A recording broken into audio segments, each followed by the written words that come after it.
The Buddhist tradition describes a path that leads to complete liberation from the world, which is called Nirvana.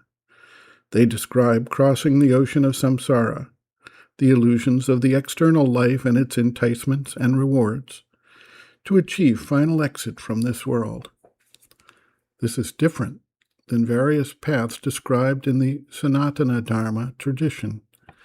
The Chandogya Upanishad and others describe two paths: the path of Devayana, which leads the virtuous and disciplined seeker to realms of divine existence, as well as the path of Pitrayana, which is the path of the ancestors, leading to continuation and development of the worldly life. While the path of Devayana is sometimes compared with Nirvana, it is not the same. While it may be a waypoint on the way to total liberation or moksha, in the most cases it is said to be based on stored-up merit of past karma, and when that is exhausted, the soul returns to the world. There are stories in the Puranas that describe such events. In one case, a virtuous king was asked to take over the role of Indra in Indra's heaven due to his stored-up merit, and some issue that had caused Indra to depart for some time.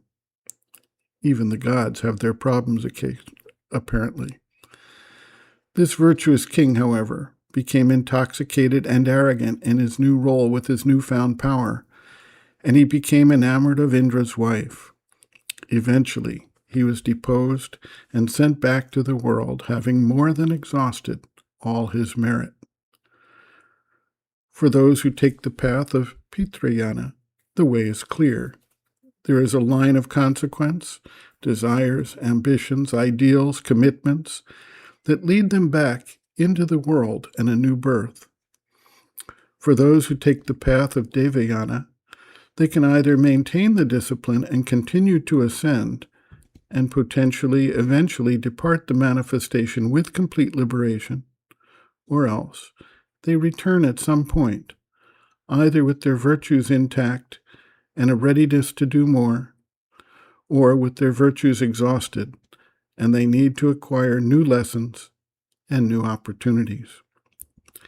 It is interesting to note that in the Buddhist tradition, the ideal of the bodhisattva, the realized soul that is on the edge of nirvana but purposely chooses not to attain this complete liberation from the world until every other sentient being has entered, represents a highest form of taking conscious birth with the intention of uplifting and benefiting all beings.